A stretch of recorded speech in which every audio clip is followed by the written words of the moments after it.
Guys, I hope you're all well and healthy as we look at something else in our journey of recovery. And today I just want to simply look at a word which is real for those in recovery from addiction, but also just generally, I think, in life. Things that happened to us in the past which we can't change and can't control and can't go back and alter. And that word which is linked to the past, which we can't do anything about anymore because it's not in the present and the now and the tomorrows, is that word regret. We all have regrets, don't we, of the past. And I want to look at this word because it's a really interesting word.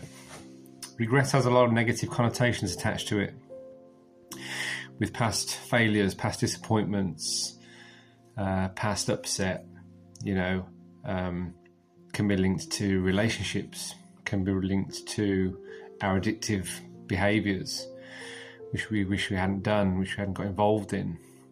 And these are all linked to the past. And regret is something which is past related. And I think I want to look at this word because there are two strands of regret.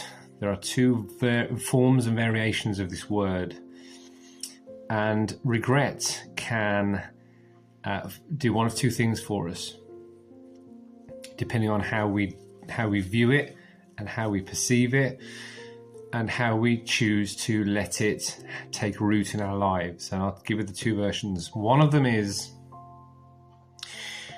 how we can live with regret. And the other version is if we are living in regret. So let's just take a look at this a minute. Living in regret. If you're living in regret, you are constantly torturing yourself. You are looking at the past. You are looking at past things you've done wrong, maybe things you've said, conversations you've had with people, times you've let people down. You are almost battering yourself daily with living in regret from the pains of the past.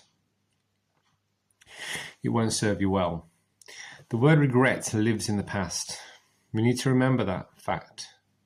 The word regret are versions of ourselves which we wish we had done things differently.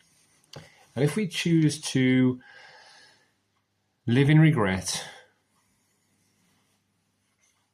it will really affect us. It will really affect our thinking. It will affect how we move forward in our lives. It will stifle us. It will hinder us. It won't be helpful for us. But if we can learn to live with regret, there's a difference here. Because learning to live with it is this. We can't change the past.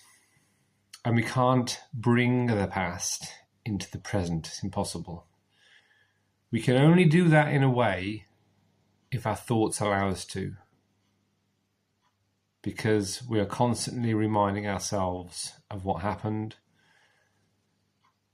of the upset, the pain, the consequences, the devastation it's caused us and maybe others. And if you're constantly doing that, we are not forgiving ourselves. We will never, ever forgive ourselves for the regret of the past if we're constantly living in regret.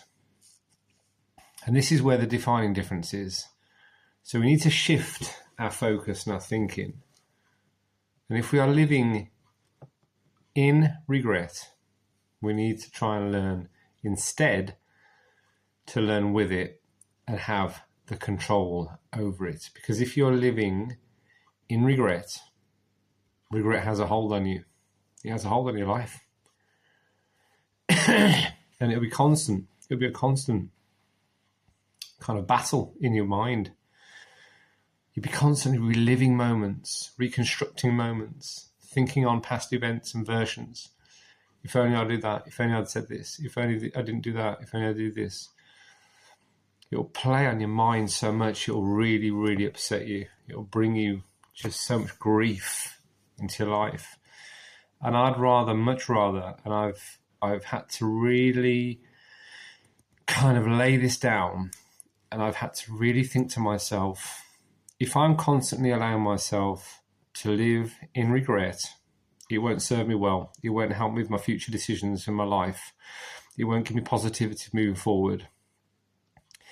It will really affect key decisions that I have. It will probably affect relationships maybe in the future, because you'll be bringing the past into the present and it doesn't belong there. And it won't only hinder you, it might hinder other people, maybe future relationships that won't be helpful. But if I can make this shift in my mind to think I'm just going to live with it, it's always going to be there, because there are regrets that I have.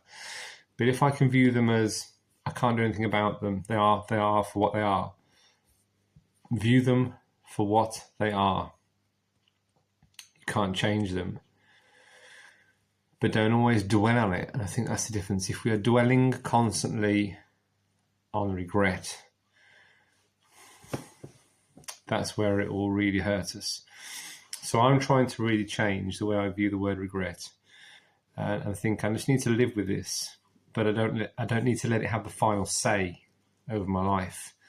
And I think if this is something that's we can try and do, this is why I wanted to talk about the word regret. I think it's part of our life. We have to be honest about it. It's part of something that has happened.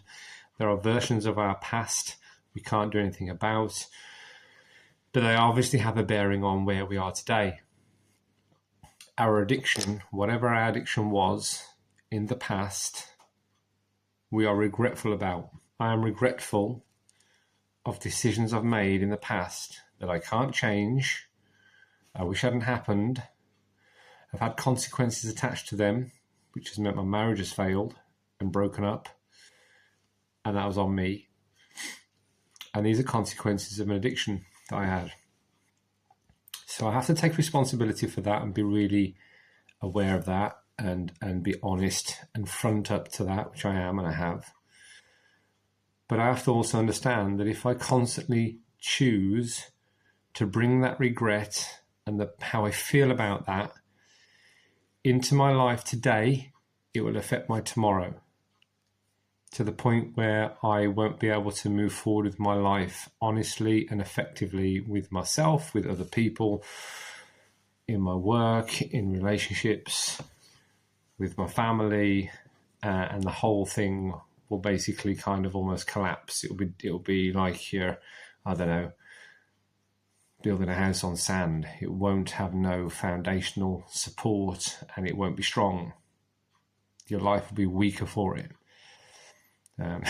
Just came up with that analogy, but so that's where I'm looking at that word regret. If you can choose to look at it in a different way, I would really try and encourage you to change your thinking on that word regret. It's okay to live with it. It's not okay to live in it. There is a distinct defining difference to how we look at that word and what it means for us. The difficulty begins when the word regret is something that we no longer carry.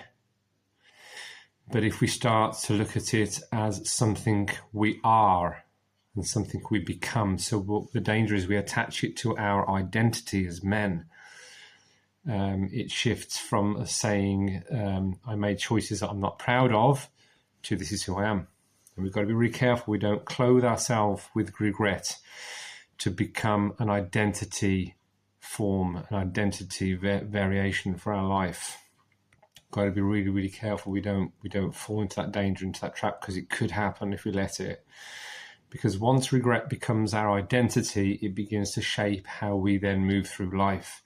And I don't want to move through my life with regret being the kind of common denominator of my life. It's really harmful. It's really damaging. I have to understand that regret belongs, it has a place in my life, but it doesn't have the say over my life, and there's a difference there. And that's, I think, really honest. So I kind of hope that does help you as you look at regret. You can carry it without letting it carry you. I think that is the big trap and the big difference in how we can look at regret. I hope that's helped. The past can't be changed, can it? but our relationship to our past can change. I'll say that again. Our past can't be changed, but our relationship to our past, how we view it, how we look at it, what we think about it, we can change something about that. We can choose where we place regret in our lives. Do we bring it into the now from where it is and where it was? Or do we leave it there, accept it's there, understand it's there? It has a place there. It's a version of our life which has happened, but it doesn't have to be in the now and in our tomorrow, in our future. I really hope that's helped today, guys. It's been a shorter one than normal, but I just thought that word regret was worth talking about and worth having a look at in a little bit more in depth. Take care, guys. Stay strong, and I'll see you on the next talk. Take care.